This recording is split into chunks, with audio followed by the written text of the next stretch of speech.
All right, we're back with the S tier, my favorite tier. These are my classes that I like to play, fit my play style. And what I like about all these classes that they all can are self-sustaining. Like if I could do solo content, if I was, you know, fits my play style. Solo content, covert, like no PE type of class as a challenge, these would be my classes, right? And they also have the combination of great burst. They have a good, you know, good damage, and so yeah, there's some sneaky good classes here. I'm gonna start from right to left this time because these were sort of my last three hardest to decide A plus tier or S tier, and I just had to show them some love because I think that the Wind Archer, the Aran, and the Demon Avengers, like Wind Archers are considered very good, and I think they are. And I think specifically in team content, right? Solo content, they're actually pretty good, but I was going to put them a tier below, but then Sephi, of course, had to do 250 bill DPM on Hardamian as aggro, and I just had to put them here, right? Their damage is insane. I mean, obviously, right? And when you compare them with DS4, their Howling Gale, their new remastered Hyper Skill, and just their V4 as well, their toolkit kind of pairs nicely with Defense Match 4. It's kind of short cooldowns, and they also have their barrier, Gale barrier, probably wrong, barrier, something barrier, is a nice DPS, but it's also a nice like bubble, big bubble to survive tank attacks. And obviously their dash is insane. They have a 30-second cooldown iframe that is very useful as well. I just like that. I've always liked their toolkit. They can attack on the move, so they can kind of dodge mechanics and still do DPS and still survive.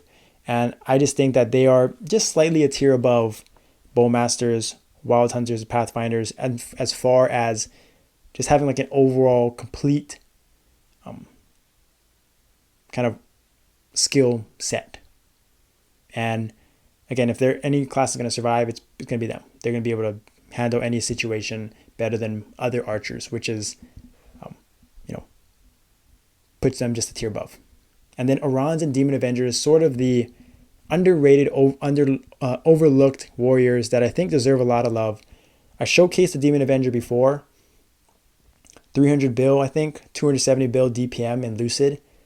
Pretty good burst, pretty good damage, insane survivability. Their V4 is very unique where, they're basically not going to die. And as long as you're attacking, you're going to be able to heal through it. Their lifesteal is very good.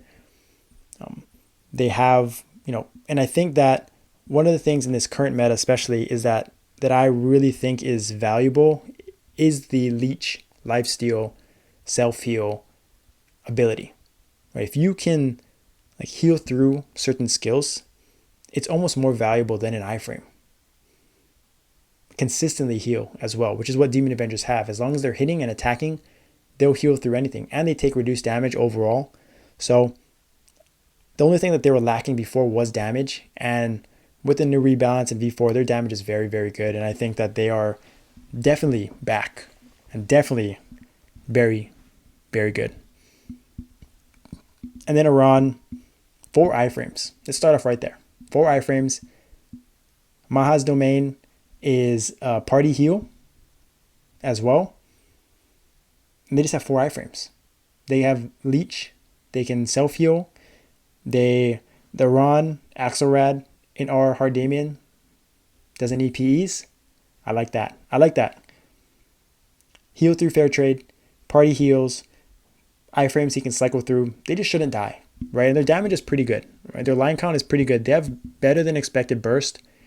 And I just think that what separates them, why I had them in this tier, was because that, above like a hero and a blaster and a Kaiser, which are the other warriors and Adels, they're just more self-sustaining, right? They just have more options. And I like that. I really, really think that's valuable and allows them, right? Again, it just allows them to stand there in DPS, not to overreact to certain things when things get hectic and chaotic, allowing them to do more consistent damage, reliable damage, which I think is very, very valuable and important when it comes to like endgame bossing.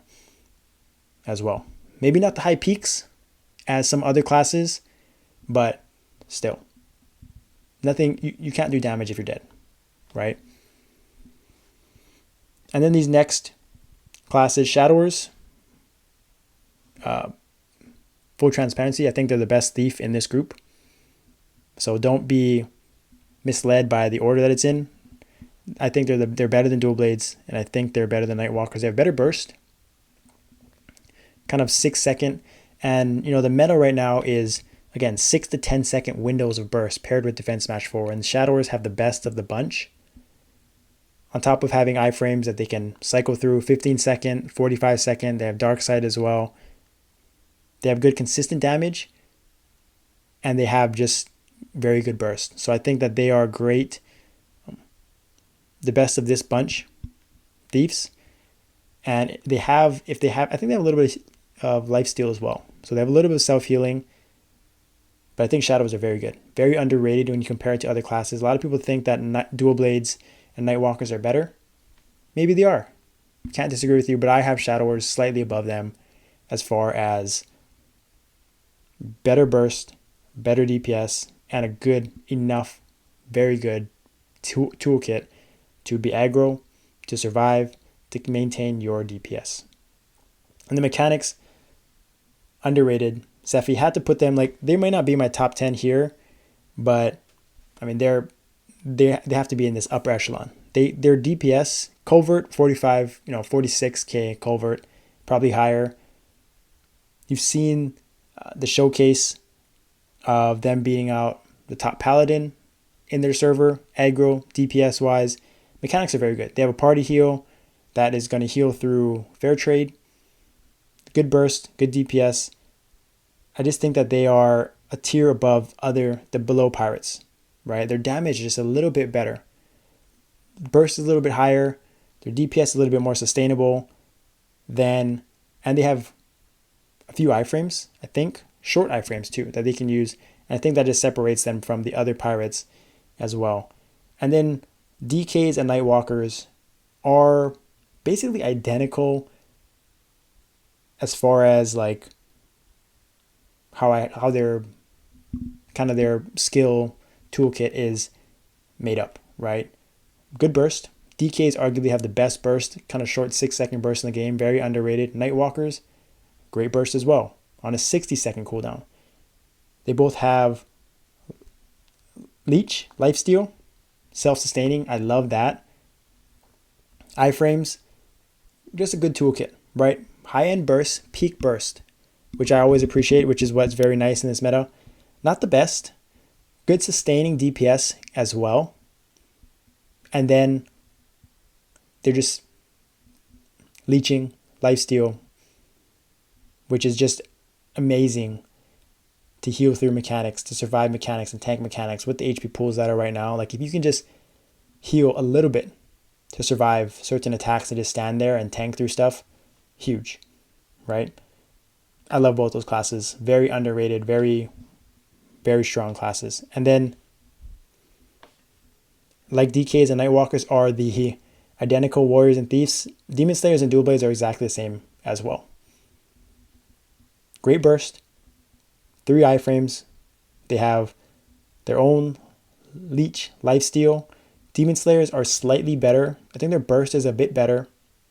Their consistent damage is a bit better. They have a 50% heal. That's nice. So they have the combination of better self-heals and 30-second, 60-second, and 120-second iframes. So they have good kind of everything that you need.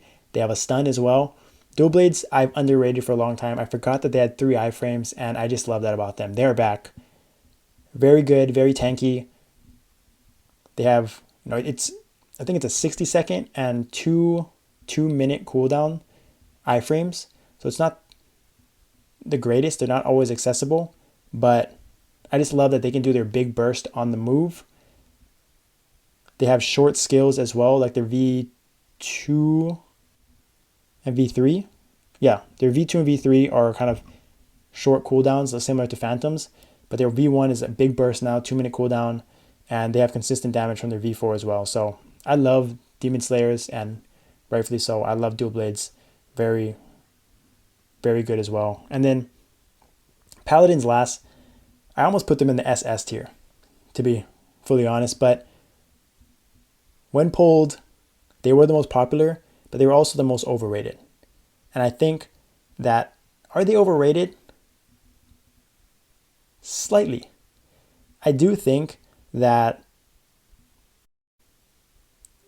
Guild Honor Battle, Mulung scores overrate Paladin's DPS slightly, because that's where they kind of thrive. They've gotten much better in those content, and that's kind of what you can see as far as ranking. Team bosses, though, at the end top tier, they have a hard time holding aggro, especially when you compare them with other equally geared players. I think that's challenging, but their burst is some of the best in the game. And I think people, and for me, again, toolkit matters. How you do your damage matters. They have short bursts that they can they have 3 charges of their V4 that they can hold to use all at once in defense match 4 window. Their 6 to 10 second burst window is arguably the best in the game. Maybe up there with Night Lords, Cannoneers, Mercedes, but their DPS on every 2 minutes is insane. And on top of that, their 60 second is very good as well with Echo. But again, their downside is that 60 seconds is difficult to consistently do damage for that entire time. It's just hard, challenging, right? And when you look at Covert scores, they're not very good in comparison to other classes. So kind of combined with that, I think that their DPS is slightly not the S tier. I think that Demon Slayer's damage is better, DK's damage is better, Nightwalkers, Dual Blades, all of these classes in this, maybe except for Aran's and Wind Archers, I think Demon Avengers may have better DPS in a 2-minute time frame for sure. Absolutely. And more consistent damage. But I just think that since I play Paladin and I talk it up so much and I showcase it, I think people think they're very good. But I also think that Paladins have 2 of the best skills in the game. They have the best support skill now, which is Paladin Res, right? Paladin Res is officially, in my opinion, the best support skill because you can time leap it. It's on a 60-second cooldown. It gets reduced with Phantom's card skill, so it can be even less than 60 seconds. And then Synchro, still the best iframe in the game. And on top of that, they also have the best self-heal in the game. No cooldown, spammable heal. 50% heal at first, then 40, then 30, then 20, and then 10. But I can literally, at 100k, 80k HP, heal through 2 orbs on me, hitting 40k. I don't know how, whatever it is, but with that heal is disgusting. So they have 3 of the best skills in the game, arguably the best burst in the game. Hard to say that's overrated, but I think their DPS is still slightly not that good in actual boss fighting, replicable consistently. So I got them S tier, but it was very hard for me. I'm nitpicking here, S versus SS tier. But yeah, they have the best. Paladins, if any class is going to survive to the end when shit hits the fan and not skip a beat DPS wise, it's got to be a Paladin. If your Paladin is dying consistently, yeah, it's not the class. Let's just say that. And if you guys made it all the way to the end of the video, I appreciate it. Thank you so much. Don't forget to like and subscribe and join the Discord community. The Echo Clan community is growing, the best community in the game right now. And if you want to take your gameplay to the next level, improve your gameplay, do more damage, do more DPS, you definitely want to subscribe. The first 7 days are free and you're going to get full access to everything in the channel. So you definitely want to check that out. Thank you guys so much. I'll see you guys next time.